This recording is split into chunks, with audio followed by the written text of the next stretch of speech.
the big problem is that obsessive focus on calories. Calories in, calories out. That's completely false. It's not willpower. It's not because they're lazy or stupid. It is the case that you're eating not real food. The diet has changed significantly. When you eat a food, your body responds with hormones. Depending on those hormones, it will decide, should I store those calories or should I burn those calories? Say you eat beef in the morning or in the afternoon with a nice salad or something. You might have 1,000 calories. Or you compare that to taking 1,000 calories of Frappuccino. You feel completely different. It's a completely different experience. So don't pretend that they're the same thing. Imagine you eat 500 calories of cookies. Your insulin spikes way up. You tell your body, hey, take these calories and put it into storage, which is body fat.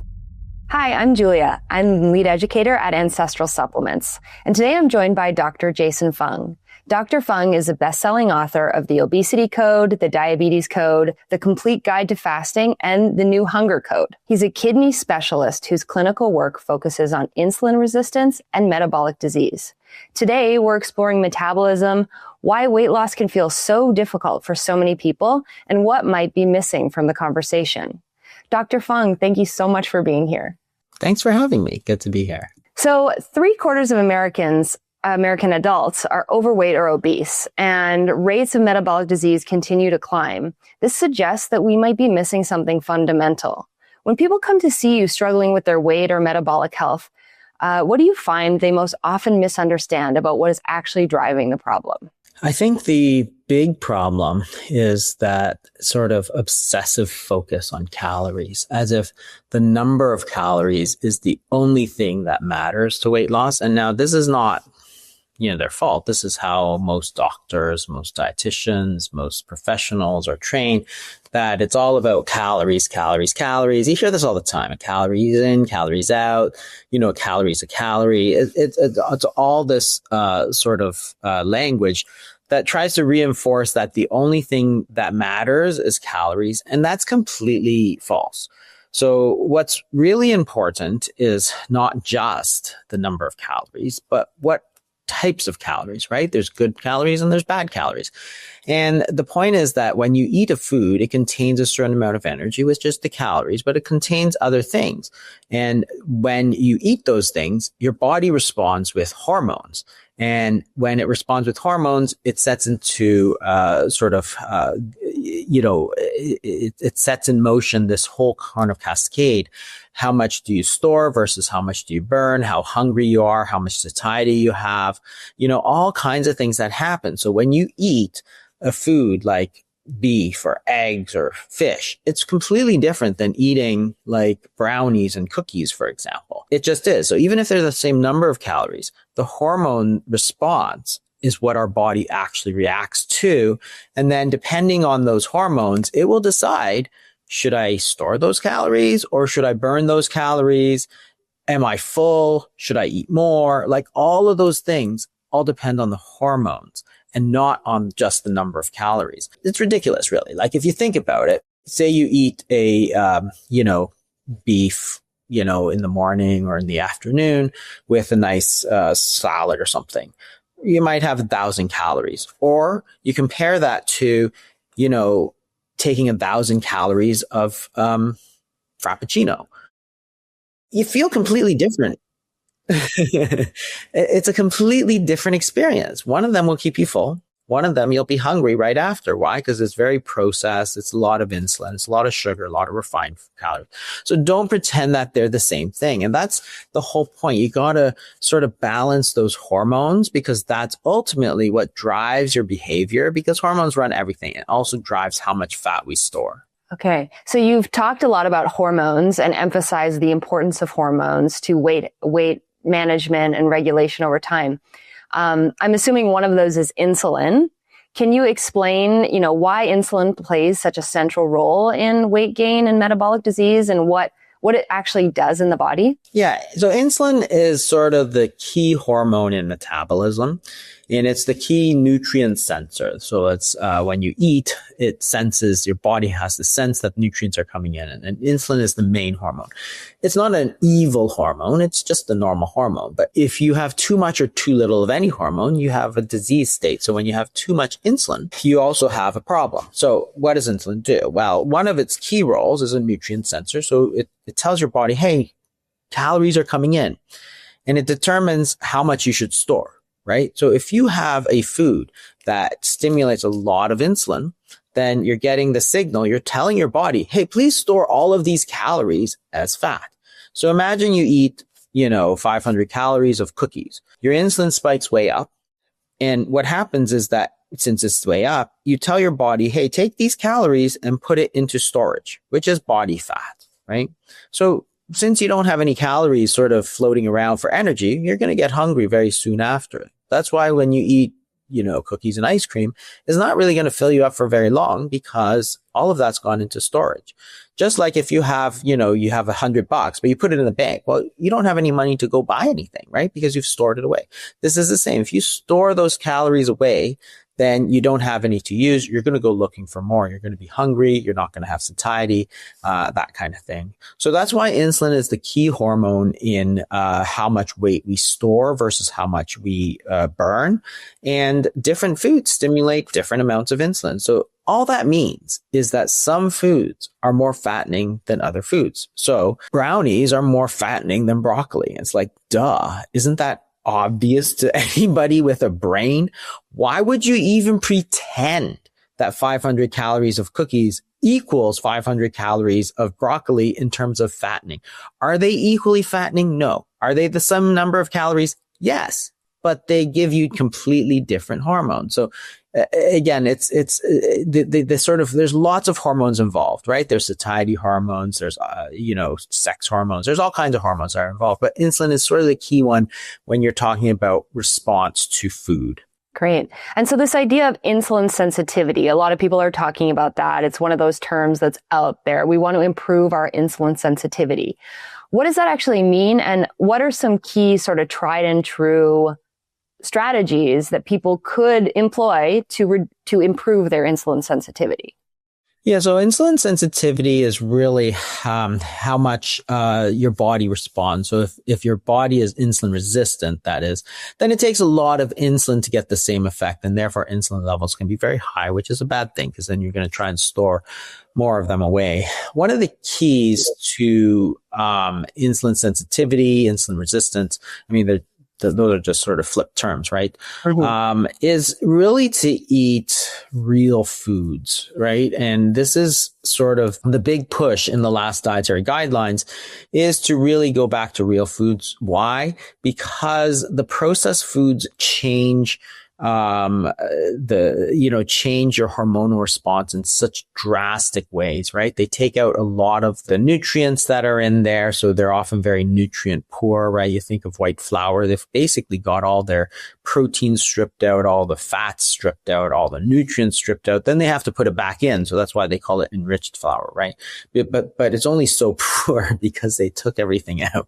So you really want to eat natural foods because they contain all those nutrients, not just macronutrients like fats and carbs and proteins, but also micronutrients and trace minerals and all those sort of things that are going to help maintain sensitivity. Because when you eat real foods, your body knows how to handle it. It's very hard to overeat or become very sick when you're eating natural foods. And that's really the big difference when you look at the differences between sort of what America is like now versus sort of 50, 60 years ago. It's not willpower, right? People have about the same willpower as they always did. It's not because they're lazy or stupid or anything like that. And that's really what the problem with the whole calories thing is, that it's an implication that you're just weak, right? That's not the case at all. But it is the case that you're eating not real food, right? The diet has changed significantly. Like, yes, the macronutrients have changed. We've gone low fat, we've gone low carb, we've gone high protein. So we've changed that all around. But what hasn't really been focused on lately is to go with real food, because the way like even if you have the same calories and macronutrients and everything, the way you process it by adding all these sort of artificial texturizers and emulsifiers and xanthan gum and maltodextrin and, whatever other chemical you find on these ingredient lists, it changes the way your body responds to it in ways that are generally very bad for you. So that's why people who eat real foods and places around the world that focus on real foods, they generally do much better. And I think that's been the big difference sort of with the modern American diet, is that roughly 70% of it is ultra processed. So say we take an individual who maybe was pre-diabetic or was developing some insulin resistance.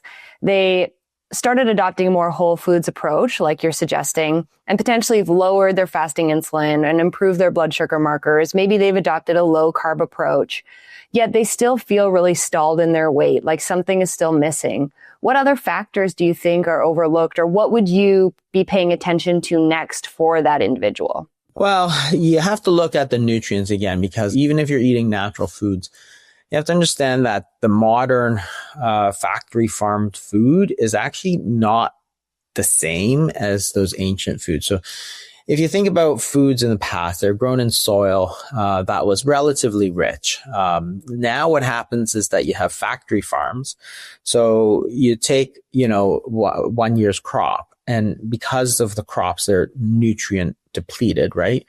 Then you put back in fertilizer, but fertilizer doesn't have all the nutrients that you need. And same with factory farms, right? So factory farms that grow cows and all this sort of thing, they give them often like grains, for example, as opposed to grass, because cows are supposed to eat grass, but a lot of times they give them grain because it's cheaper and easier to feed them that way. So again, you're not getting all the proper nutrients that you might get if you ate these sort of more natural foods.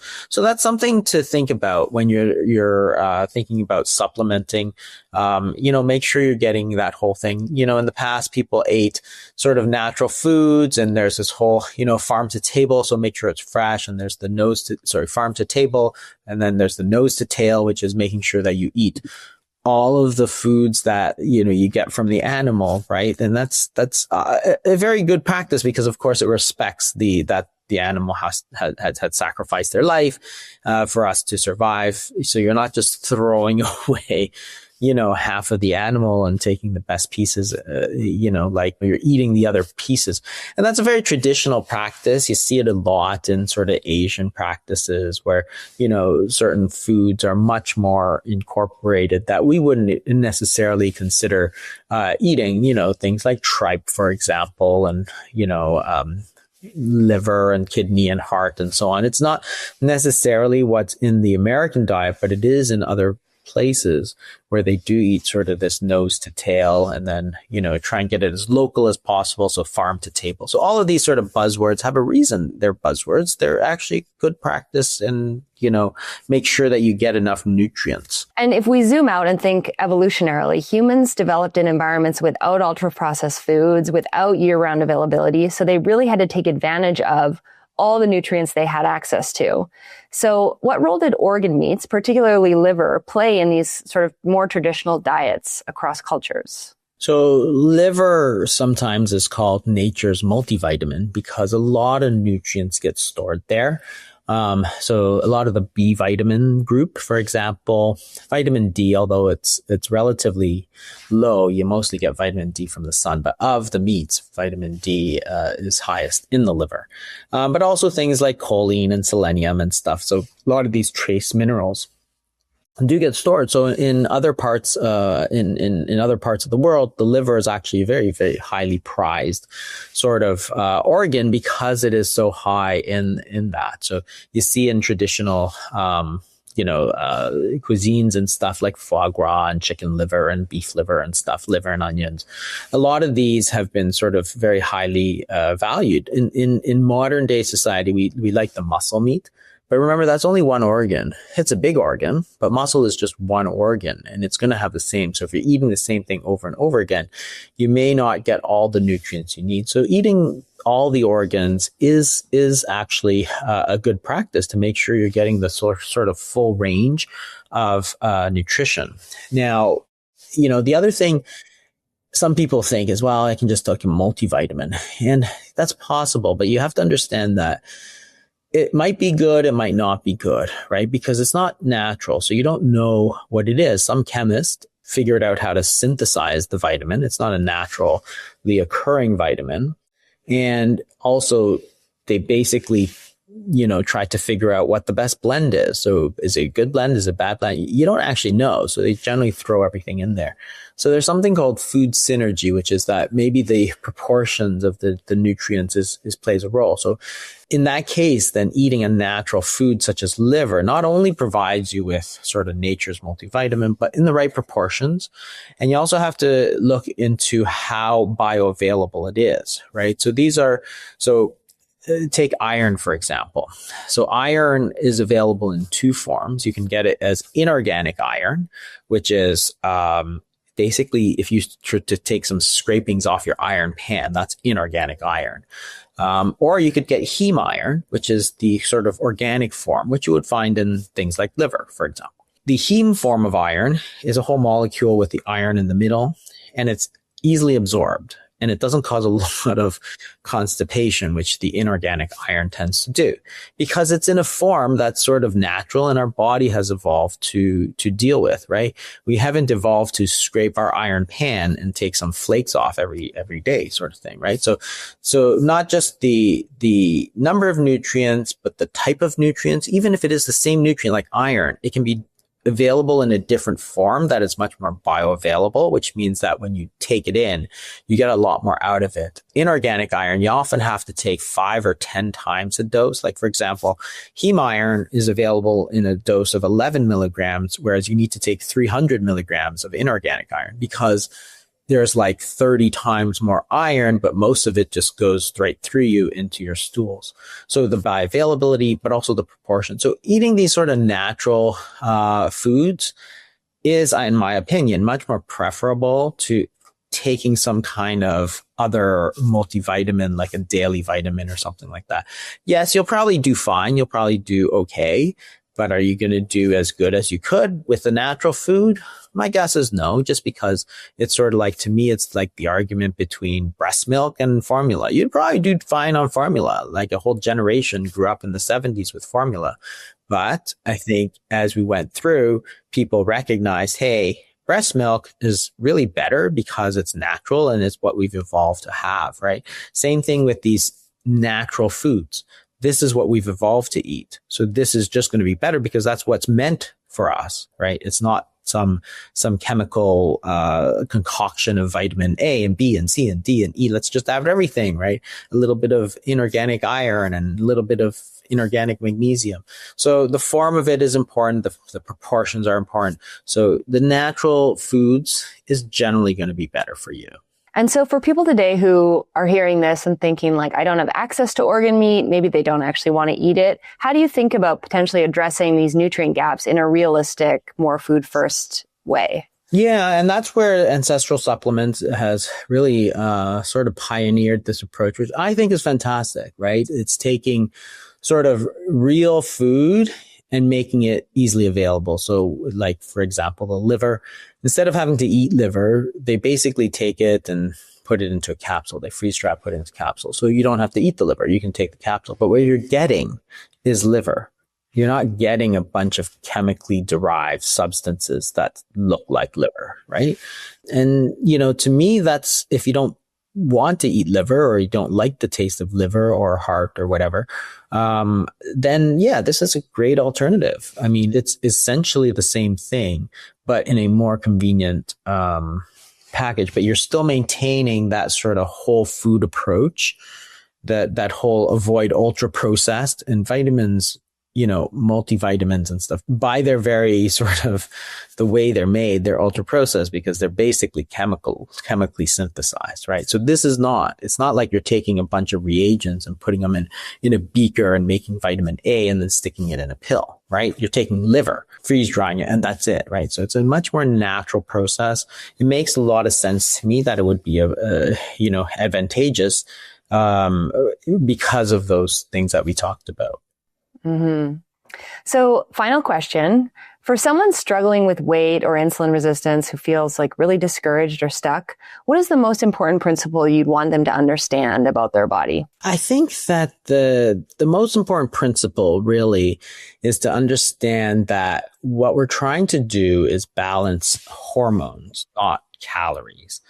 We tried that whole calorie balancing approach. I mean, really, who hasn't tried it, right? Everybody's done it. I've done it. You've done it. Practically like 90% of people have done it.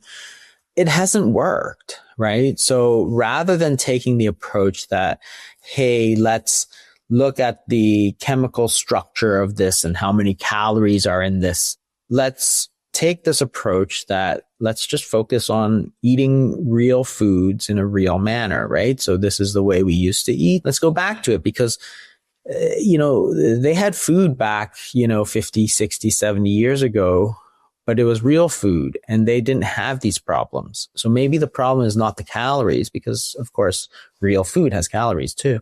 But maybe the problem is the processing, right? So let's get away from all the processing and get back to sort of whole foods. And this then will lead to better balancing of our hormones, which will lead to better health, weight loss, that kind of thing. So I think it's important to sort of think about it from a hormonal standpoint. Insulin is very important and it plays a role in obesity, as I talk about in the obesity code. It plays a role in hunger, like I talk about in the hunger code. So lots of different factors, but it always comes back to hormones because really hormones really run our whole body. But the hormones also need the balance of the nutrients in the real food to support it. Well, Dr. Fung, thank you so much for this discussion. I think what I've learned and what really stands out for me is that sustainable weight management and optimal metabolic health really comes down to two things. It comes down to understanding that our hormones are very influential in our metabolic health, and also that we need to be giving our body optimal nutrition. So keeping your insulin low and being mindful of insulin matters, but so does giving the body these raw materials it needs to function well. So thank you so much for your time and for sharing your valuable knowledge with our audience. Thank you.